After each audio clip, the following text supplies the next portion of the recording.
Assalamualaikum warahmatullahi wabarakatuh, Bapak Ibu yang kami hormati, Bapak Ibu guru PAI. Pada kesempatan kali ini, sebelum kita membahas soal-soal yang terkait dengan soal UPPPG yang nanti Bapak Ibu hadapi di bulan Januari pada tanggal 27 ya. Di sini kami perlu menyampaikan bahwa kami sudah menyiapkan e-book yang bisa Bapak Ibu pelajari untuk mempersiapkan diri menghadapi UP nanti. Nah, di dalam e-book ini kami memiliki soal lebih dari 300 Bapak Ibu. Nah, untuk pemesanan Bapak Ibu bisa chat langsung ke nomor WhatsApp kami di 087 763 246 123 hanya dengan Rp50.000.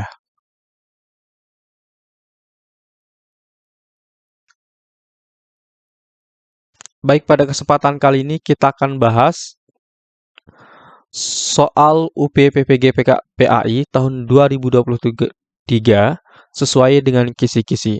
Nah, pada malam hari ini kita akan pelajari di kisi-kisi 31, 32, dan 33. Untuk soal-soal yang lebih lengkapnya kami sudah persiapkan di e-book yang kami buat.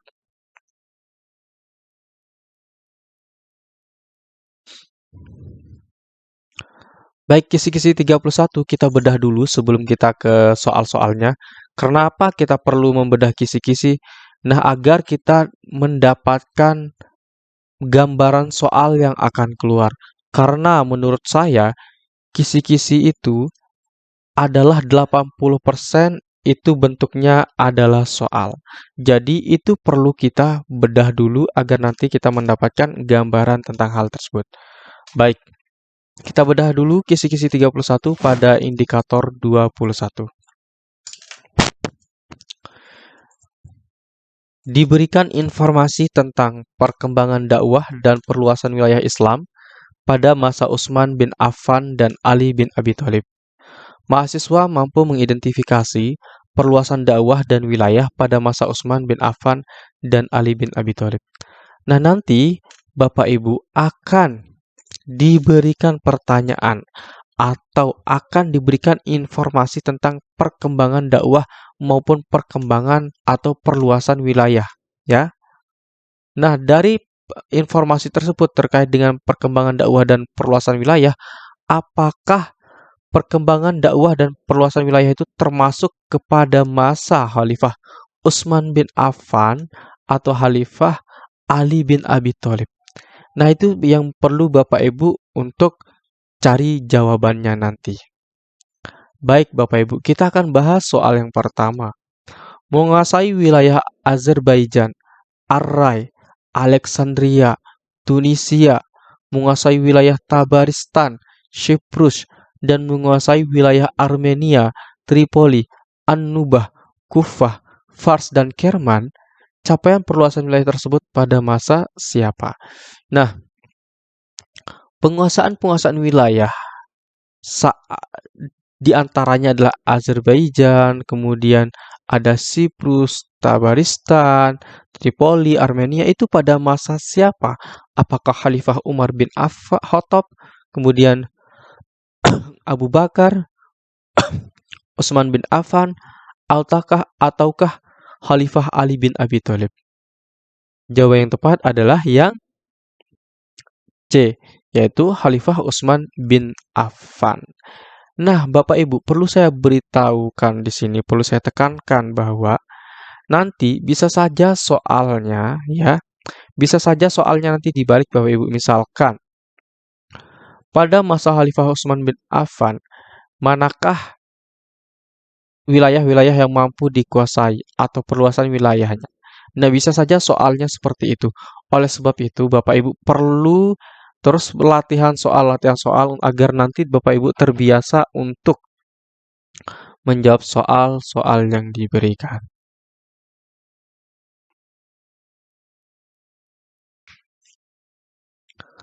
Baik, sekarang kita lanjut ke soal yang kedua.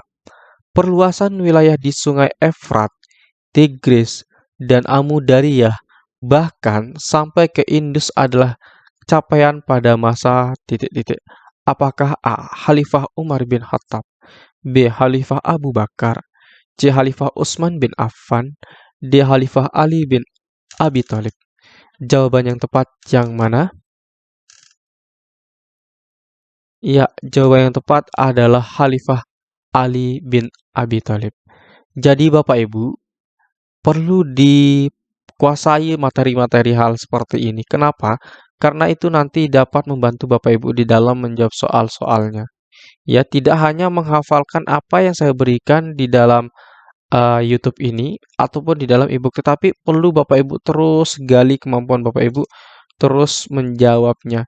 Nah, saya pesankan bahwa di sini Bapak Ibu eh, jangan pernah remehkan satu pun materi yang Bapak Ibu mampu kuasai, ya. Jangan pernah diremehkan. Walaupun Bapak Ibu menguasainya, tapi tetap terus dilatih, terus dilatih.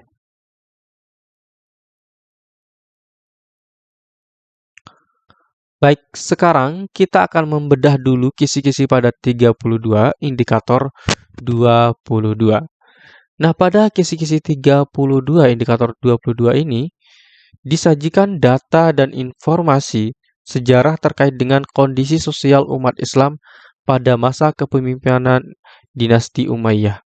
Mahasiswa mampu membedakan kondisi sosial kemasyarakatan tersebut dengan kondisi sosial kemasyarakatan pada masa Khulafa Ur-Rasyidin. Nah, jadi nanti Bapak Ibu dari informasi yang diberikan, nanti Bapak Ibu harus mampu membedakan kondisi sosialnya, ya. Nanti Bapak Ibu harus bisa membedakan kondisi sosial. Itu yang diinginkan oleh kisi-kisi 32 ini. Nah, baik Bapak Ibu, kita langsung saja bahas terkait dengan materinya. Kondisi sosial pada masa dinasti Umayyah ini mulai dikenal stratifikasi sosial. Menurut Philip K. Hitti, rakyat dari seluruh imperium Arab terbagi ke dalam 4 macam golongan. Nah, jadi stratifikasi sosial itu artinya penggolongan masyarakat. Golongan pertama adalah golongan tertinggi, terdiri atas kaum muslimin yang memegang kekuasaan, dikepalai oleh anggota-anggota istana dan kaum ningrat dari para penakluk Arab. Golongan kedua adalah golongan neo-muslim atau kaum muslim baru, yang dengan keyakinan sendiri atau terpaksa memeluk Islam dan secara teori memiliki hak-hak penuh dari kewargaan Islam. Kemudian golongan ketiga adalah golongan anggota mazhab-mazhab, pemeluk agama-agama yang umum atau yang disebut dengan zimmi, yaitu kaum Kristen, Yahudi, dan Saba yang mengikat perjanjian dengan kaum muslim. Mereka memiliki kemerdekaan beragama dengan jalan membayar pajak, tanah atau uang kepala. Golongan keempat adalah golongan budak-budak. Meskipun perlakuan terhadap para budak telah diperbaiki, tetapi dalam praktiknya mereka tetap menjadi penduduk kelas rendah. Selama masa Khalifah dinasti Umayyah, kondisi sosial dalam keadaan damai dan adil. Meskipun sistem pemerintahan berjalan tidak demokratis, kendati pun bangsa Arab Islam berkuasa di seluruh imperium, kehidupan Muslim non-Arab tidak mengalami kesulitan. Mereka hidup damai dan bersahabat dengan baik. Mereka menikmati kewajiban dan hak yang sama dalam kehidupan negara. Para khalifah melindungi gereja, katedral, candi, sinagog, dan tempat-tempat suci lainnya. Bahkan, semua tempat peribadatan yang rusak dibangun kembali dengan dana yang dikeluarkan dari kas negara. Di samping kebebasan beragama, orang bukan Islam juga menikmati kebebasan peradilan, hakim, dan hukum. Nah, jadi di dinasti Umayyah itu ada penggolongan sosial. Nah, tadi kita sudah pelajari penggolongan-penggolongan sosial tersebut. Ada yang paling bawah itu adalah golongan budak-budak. Kemudian yang paling bawah kedua adalah anggota mazhab-mazhab, para pemeluk agama-agama lain seperti Kristen, Yahudi, dan Sabak yang mengikat perjanjian dengan kaum muslim. Kemudian juga ada golongan kedua ya, golongan yang agak bagus ini ya, yaitu golongan neo muslim atau kaum muslim yang baru. Baik mereka meyakini agama dengan keterpaksaan ataupun tidak terpaksa, tetapi hak-hak mereka itu dipenuhi terhadap kewargaan Islam. Kemudian golongan pertama yaitu golongan tertinggi, yaitu kaum muslimin yang memegang kekuasaan. Nah, itulah yang ada di dalam golongan pertama. Nah, itu pada dinasti Umayyah. Nah, tetapi di dinasti Umayyah ini, setiap orang yang beragama, baik agamanya Islam, yang non-Islam, yang memiliki eh, gereja, katedral, candi, mereka memiliki hak yang sama, baik terhadap peradilan, hakim, hukum. Mereka berhidup dengan cara damai di sana. Semua hak orang-orang non-Islam dilindungi.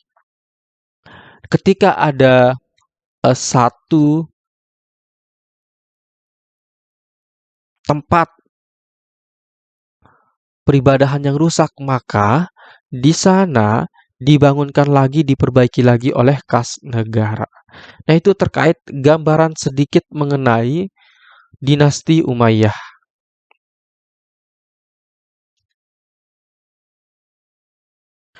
Baik, sekarang kita akan jawab soal yang terkait dengan dinasti Umayyah. Kondisi sosial pada masa dinasti Umayyah dalam keadaan damai dan adil walaupun sistem pemerintahan berjalan tidak demokratis. Keadaan damai pada dinasti Umayyah tergambar dari apakah A. Para khalifah tidak melindungi gereja, katedral, candi, sinagog, dan tempat-tempat suci lainnya. B. Para khalifah menghancurkan gereja, katedral, candi, sinagog, dan tempat-tempat suci lainnya. C. Para khalifah melindungi gereja, katedral, candi, sinagog, dan tempat-tempat suci lainnya. Kemudian yang D. Rumah ibadah yang rusak dibiarkan dan tidak diurus. Mohon maaf. Jadi, jawaban yang tepat di sini adalah yang C, yaitu para khalifah melindungi gereja, katedral, candi, sinagog, dan tempat-tempat suci lainnya. Karena tadi kita sudah pelajari, selain dilindungi ketika ada rumah ibadah yang rusak, maka itu diperbaiki oleh kas negara.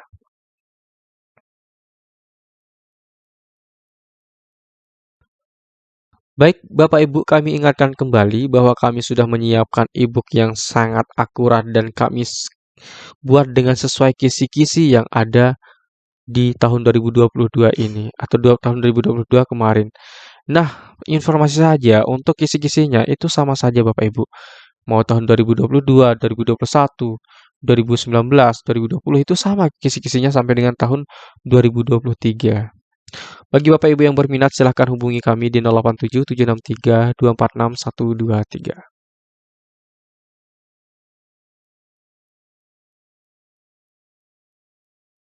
Baik, sekarang kita akan bedah dulu kisi-kisi di 33. Pada indikator 23 diberikan data dan informasi sejarah tentang perkembangan dakwah, pendidikan, dan kebudayaan pada masa dinasti Umayyah.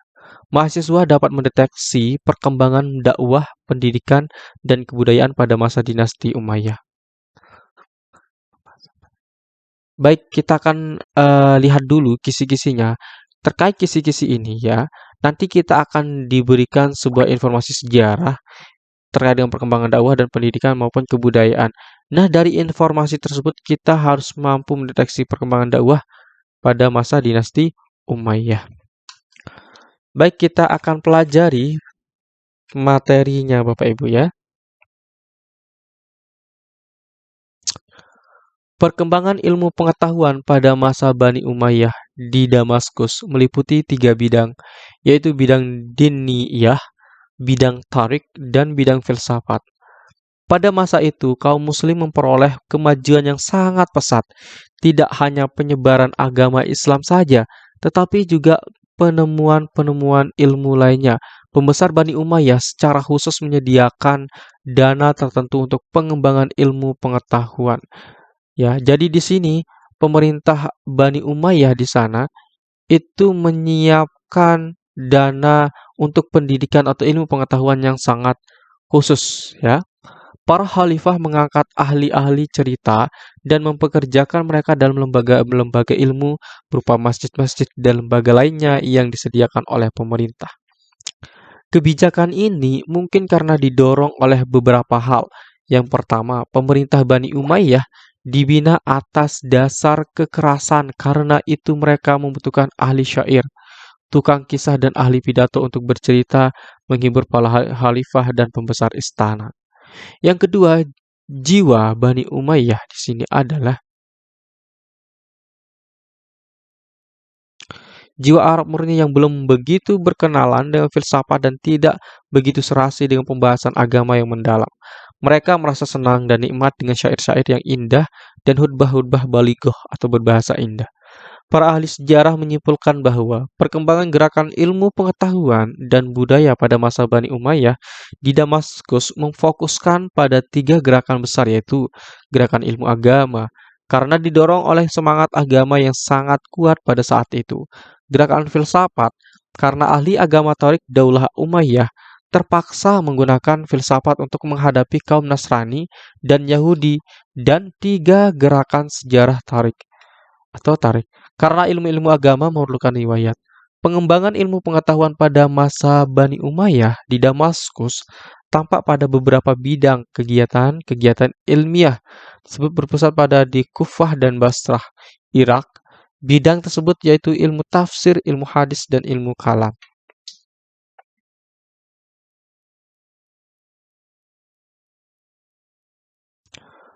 Nah, organisasi pertahanan pada masa Daulah Umayyah sama seperti yang telah dibuat oleh Khalifah Umar, hanya lebih disempurnakan.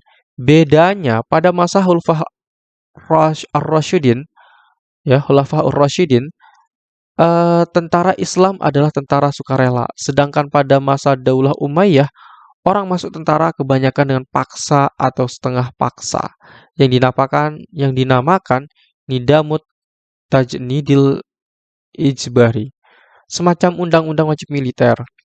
Politik ketentaraan pada masa ini adalah Arab-oriented, di mana anggota tentara haruslah terdiri dari orang-orang Arab. Organisasi tentara pada masa ini banyak mencontoh organisasi tentara Persia. Pada masa Khalifah Utsman, telah mulai dibangun angkatan laut tetapi sangat sederhana. Muawiyah membangun armada musim panas dan armada musim dingin yang kuat dengan tujuan untuk pertama, mempertahankan daerah-daerah Islam dari serangan armada Romawi, dan yang kedua adalah memperluas dakwah Islamiyah.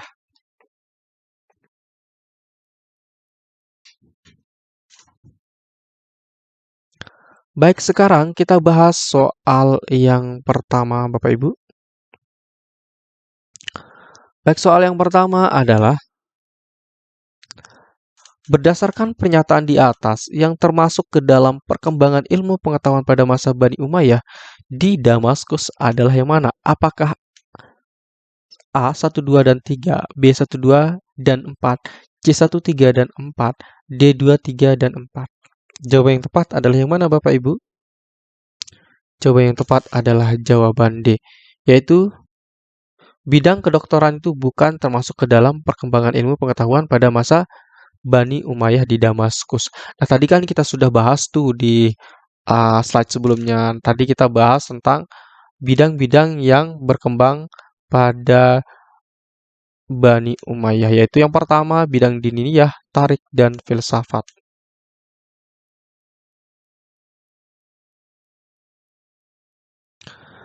Nah, baik Bapak Ibu, itu saja yang kita bahas pada kesempatan kali ini. Semoga banyak manfaatnya.